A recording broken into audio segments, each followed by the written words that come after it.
नमस्कार, daily post Punjab Haryana Himachal देख रहे हैं आप। मैं हूं गौतम ठाकुर। कार्यक्रम हरियाणा पोस्ट में आपका स्वागत है। हरियाणा के मुख्यमंत्री मनोहर लाल ने हिसार के चौधरी चरण सिंह हरियाणा कृषि विश्वविद्यालय में अंतर्राष्ट्रीय सम्मेलन का शुभारंभ किया। इसके बाद सीएम ने देश और विदेश के प्रसिद्ध शोध संस्थाओं से आए प्रख्यात वैज्ञानिकों से मुलाकात की। साथ ही कृषि क्षेत्र में उद्यमिता से संबंधित प्रदर्शनी का भी वो अवलोकन किया। हरियाणा पोस्ट के तहत देखिए इस रिपोर्ट में। सीएम का एक ही सपना, हरियाणा को बनाना है नंबर 1। हिसार कृषि विश्वविद्यालय में पहुंचे सीएम मनोहर लाल। अंतर्राष्ट्रीय कृषि सम्मेलन का किया शुभ आरंभ। हरियाणा के मुख्यमंत्री मनोहर लाल जनता की सेवा के लिए हरदम आगे रहते हैं। उनका सिर्फ एक ही सपना है, हरियाणा को नंबर 1 बनाना है।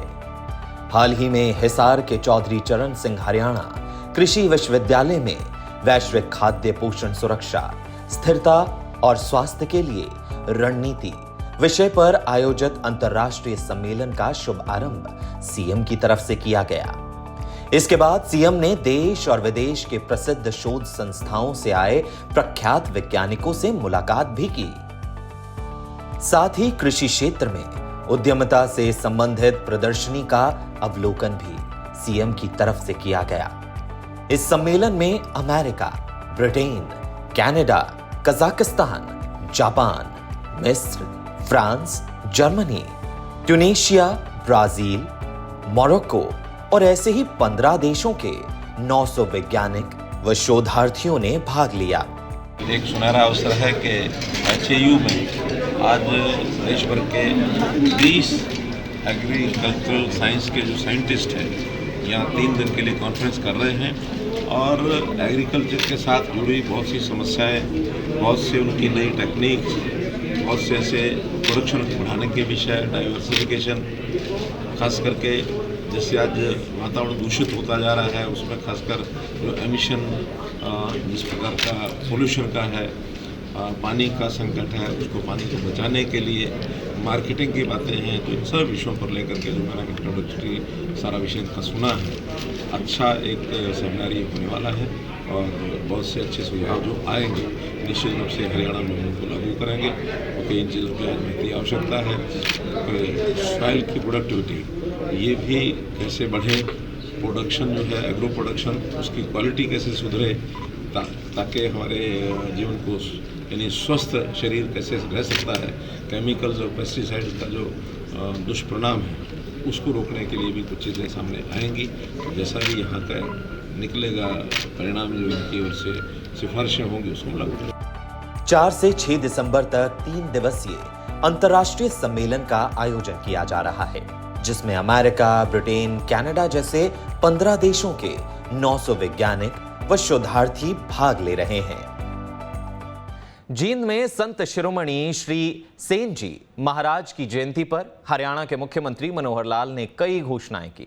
उन्होंने कहा कि प्रदेश में 4 जगह रोहतक, गुरुग्राम, हिसार और अंबाला में कौशल विकास केंद्र खोले जाएंगे। अगर ये सफल रहते हैं तो फिर सभी जिलों में विस्तार किया जा सकता है। इस दौरान लोगों ने सीएम मनोहर लाल को शक्ति का स्वरूप गदा भी भेंट किया। इस दौरान सीएम ने करीब 30 सेकंड तक मंच पर गदा लहराई। हरियाणा पोस्ट के तहत देखिए इस रिपोर्ट में। सेन भगत की जयंती पर पहुंचे सीएम मनोहर लाल। 500 करोड़ की परियोजनाओं की दी सौगात। 4 जगह खोले जाएंगे कौशल विकास केंद्र। हरियाणा की मुख्यमंत्री मनोहर लाल की प्राथमिकता जनता की सेवा करना है। जनता के हित के लिए सीएम ने जींद में भी कई घोषणाएं की। उन्होंने कहा कि प्रदेश में 4 जगह रोहतक, गुरुग्राम, हिसार और अंबाला में कौशल विकास केंद्र खोले जाएंगे और अगर ये सफल रहते हैं तो फिर सभी जिलों में विस्तार किया जा सकता है। इसके साथ जींद में गोहाना रोड पर लघु सचिवालय के सामने का चौक संत शिरोमणि सेन महाराज के नाम से होगा। इसके अलावा हैबतपुर के पास बन रहे मेडिकल कॉलेज में किसी भी एक बिल्डिंग का नाम संत शिरोमणि सेन महाराज के नाम से रखने की घोषणा की। सीएम मनोहर लाल ने कहा कि भिवानी जिले में भी 2 सड़कों और चौराहों का नाम संत शिरोमणि सेन महाराज के नाम से रखा जाएगा। इसके लिए पहचान करने के लिए आदेश दिए गए।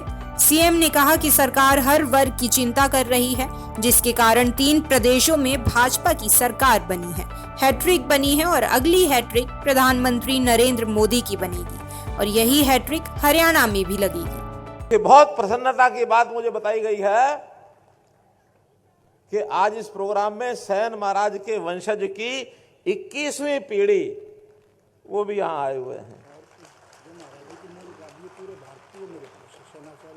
गद्दी आपके पास है, क्या नाम था? संतोष।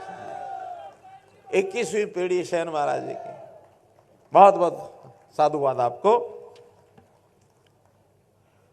तो मित्रों, भाइयों बहनों, इस विषय में मुझे इतना ही कहना है कि समाज के अंदर कुरीतियां जो आती हैं उनको दूर करने के लिए महापुरुषों के जो वचन हैं वही काम आते हैं। और कुरीतियां, अच्छाइयां ये साथ साथ चलती हैं। कभी भी कोई ऐसा समय न पहले आया, न आज है, न आगे आएगा कि कुरीतियां हमारी जान छोड़ देंगी। ये दोनों वृत्तियां, दैव वृत्ति, राक्षसी वृत्ति साथ साथ चलेगी। हमारा प्रयत्न ये है कि दैव वृत्ति जो अच्छी वृत्ति है उसकी लाइन लंबी करें और राक्षसी वृत्ति की लाइन छोटी करें। उसको कैसे हम पिटाई करें, कैसे उससे हम अपने आप को बचाएं, ये हमारा काम है। इसके लिए महापुरुषों की शिक्षा वो हमें काम आएगी। अपने परिवारों में दिए जाने वाले संस्कार, हमारी दादी, नानी, बूढ़ी माँ, बूढ़े पिताजी, वो हमारे पुराने तरह समय की जो कहानी हमको सुनाते हैं, बहुत उसमें से शिक्षा मिलती है, अच्छा कैसे बनना है। इसी प्रकार से संत महापुरुषों की ये वाणी, ये भी हमको अच्छी दिशा में ले जाती है। सरकार भी अपने प्रयत्न अपनी तरफ से करती है। उदाहरण के लिए बेटी बचाओ बेटी पढ़ाओ, ये एक अभियान हमने हरियाणा सरकार ने लिया, समाज ने साथ दिया, हमको सफलता मिली। जिस हरियाणा को बेटियों को मारने वाला प्रदेश माना जाता था, आज वो बेटियों को बचाने वाला प्रदेश इसके नाम से प्रख्यात हो गया है। और लगातार देश के प्रधानमंत्री नरेंद्र मोदी जी लगातार ऐसी ऐसी योजनाएं दे रहे हैं कि गरीब के परिवार को मकान नहीं तो मकान दो, मकान मिल गया तो उसके नल में पानी दो, पानी मिल गया तो उसको गैस का सिलेंडर दो, गैस का सिलेंडर मिल गया तो बिजली का बल्ब दो, ताकि उसका जीवन आज के हिसाब से सुखी हो सके। घर में राशन नहीं है तो राशन भी दो। ये सब चीजें दी जा रही हैं। हाँ, ये गरीब का अधिकार है, ये गरीब को मिलना चाहिए। अभी तक समस्याएं क्या हैं कि ऐसी योजनाएं सरकारें पहले भी बनाती हैं, लेकिन गरीब तक पहुंचाने का सिस्टम ही नहीं बना। हर कोई बीच में जिसको जरूरत नहीं है वही लपक लेता है, अपनी दबंगई से लपक लेता है। जिस आदमी की जरूरत है उसको तो लाइन में लगाओ तो उसको बाहर निकाल देता है। सरकारी सिस्टम में भी उसको योजनाएं मिलती नहीं है, लाभ नहीं मिलता है। हमने हरियाणा सरकार में भी हर परिवार का परिवार पहचान पत्र बनाया, हर एक का डाटा लिया कि किस परिवार की क्या स्थिति है, कितने मेंबर है, पढ़ाई करते हैं तो क्या करते हैं, रोजगार करता है तो कौन क्या करता है, आमदन है तो कितनी है, ताकि उस आधार पर कोई अंत्योदय परिवार, कोई बीपीएल परिवार, कोई एपीएल परिवार, कोई मध्यम दर्जीय, कोई उच्च वर्गीय, ये सब सिस्टम होते हैं। यानी दूर मत जाओ। हमने अपने इस समाज की, जिस समाज के आज हम लोग बैठे हैं, सैन्य समाज के, इनका मैं आज खाका सवेरे मैंने देखा, कुल 77,000 परिवार हैं हरियाणा में हमारे। 3,11,000 हमारी आबादी है।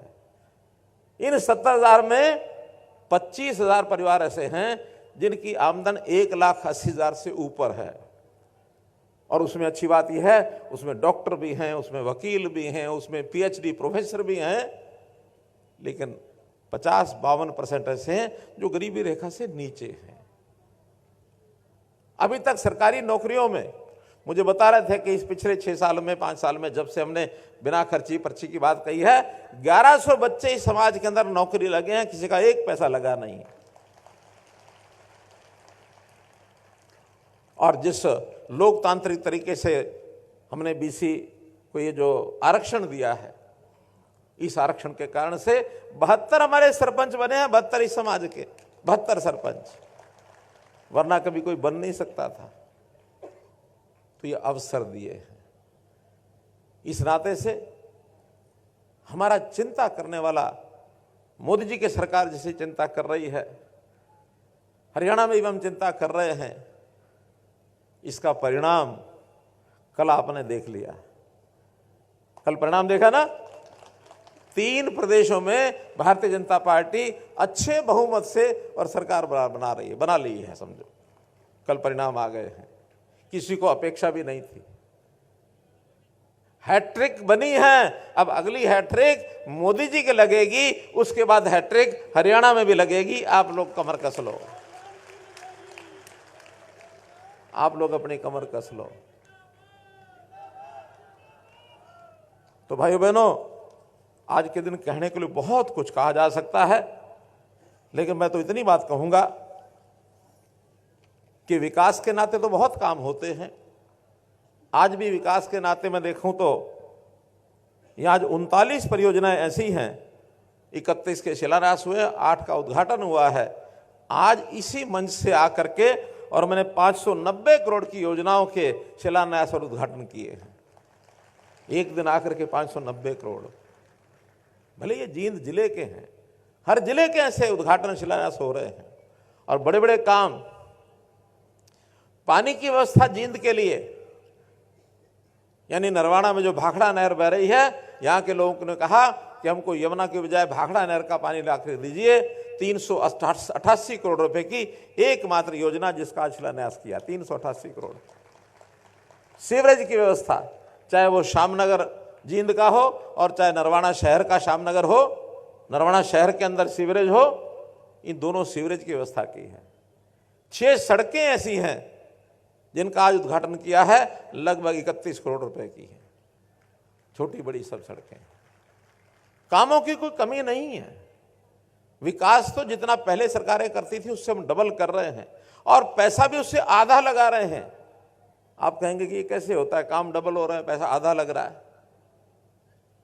पैसा पहले जो लगता था वो इन कामों में नहीं लगता था, वो कहां जाता था? कहां जाता था?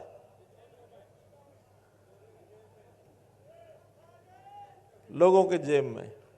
और मानते थे वो, ईमानदारी से भी माना था राजीव गांधी ने एक बार कि हम ऊपर से 1 रुपया भेजते हैं, नीचे जाते जाते 15 पैसे पहुंचते, 85 का पता नहीं लगता कहां गए।